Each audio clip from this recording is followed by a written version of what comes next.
What does Nick Offerman and a blobfish have in common? Absolutely nothing, and that's the point. Hi, my name is Matt Brotherton. I am a freelance illustrator in southern Missouri living with bipolar disorder, and I like to draw little dudes. I love mashups, whether that's listening to them on the internet or watching a TV show that just bends genres together. And of course, when it comes to illustration, I absolutely love taking two things that do not belong together and just cramming them into one package. Whether that's a hamster who's going to hacksaw your Gibson, or a teenager who should have belonged in a cosmic horror story instead of an 80s teen rom-com, I love mixing things together.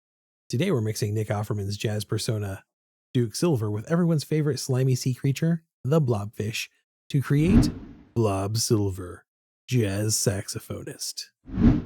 Let's get started. One of the things I always do, no matter what illustration I'm starting with, I always put down a list of ideas for exactly what needs to go into that design. For this one, I knew I was starting with a blobfish. I had a young customer ask me to draw a blobfish sticker for her. She absolutely loves them, and I promised I would. In the course of that conversation, I was also brainstorming new animal geeks, probably some kind of musical genre mashup, and the idea for a blobfish playing the jazz saxophone came to life. From there, it just became a tribute to one of my favorite characters of all time, Ron Swanson, and his alternate persona, Duke Silver.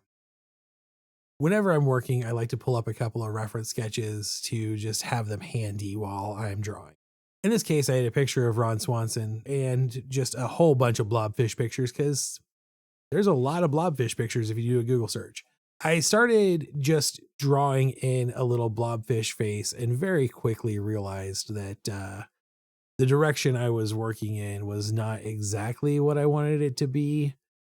I think it's really important for us to always remember that you are allowed to just delete your art. You can clear stuff up, you can start over, especially if you're working digital.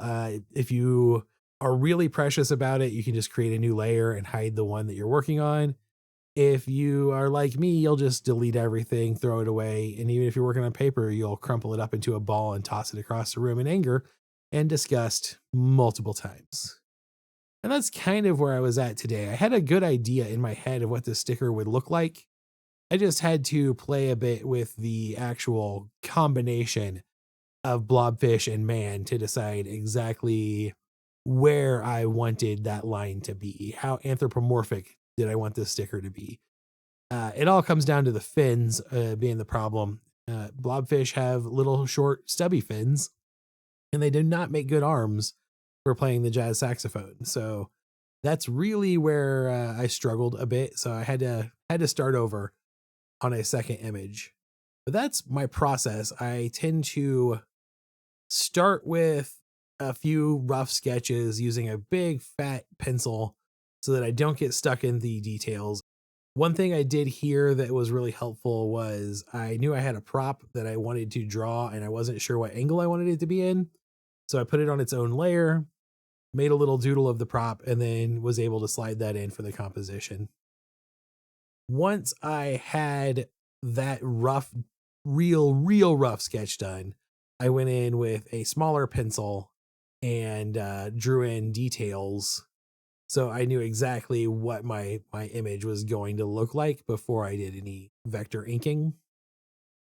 One thing when you're sketching, it's important to remember that it's okay to draw through your art, draw over your art. You're doing a rough sketch, you're figuring out how things go. That will really help you with how shapes interact with each other. It's something that it took me a really long time for me to accept.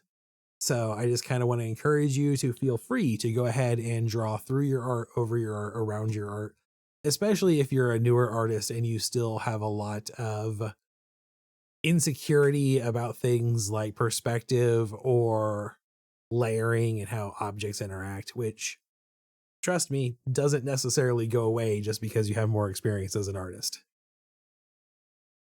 You can always erase through things when they're on top. So it's like working in layers, but working on sketch. You can also do it in layers. That's perfectly fine. I know a lot of artists who do, especially digital artists. Those are just little tricks that might help you figure some stuff out as you're learning art.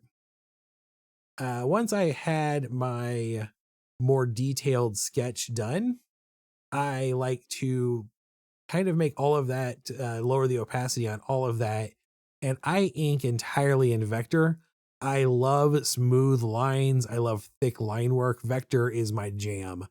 It just works best with my style. And if I'm being honest, I like being lazy in Fresco and using the vector trim tool so that I don't have to worry about making my lines match up exactly perfectly. I can draw through things and then trim out. And when you're able to draw through things like that, you get much smoother, straighter, more solid lines. You can do a lot of good stuff with it. So at this point, all I'm doing is trimming up the line work, cleaning up the lines, and just redrawing everything. I will change the art a bit and add detail as I'm doing the line work. That's my workflow. It's just how I do my inking. All of my sketches are meant to be rough, and my line work is meant to be really the final drawing. There are artists who would absolutely hate that, and there are artists who don't think I do enough changes when I'm inking. So it's all up to preference, I think. Finally, I just flat in the flat colors and come back over with a gray, whatever gray, depending on how dark I want it to be, is how I set the brightness. And I'll just do that into sections of shadow and turn that into a multiply layer to do my shading. That's how I do 90% of my shading. And sometimes, with the case of this blobfish, I will go back in with some gray and create a screen layer as highlights also. Depending on what I'm doing, what type of light source I have, I might use different colors. So once again, huge shout out to the customer who recommended I do a blobfish. Really had a good time drawing this little sticker. I love doing an animal mashup. Animal geeks are my bread and butter. I sell more animal geeks than anything else I do. I hope you enjoyed it also. If you would like to see more on how I actually brainstorm ideas from scratch without the drawing process, you can click the video on your screen. Or if you want to get your own blobfish sticker or anything else I've drawn, head over to tacovikingstudios.com. Make sure you like and subscribe, and I'll see you next time. Stay weird.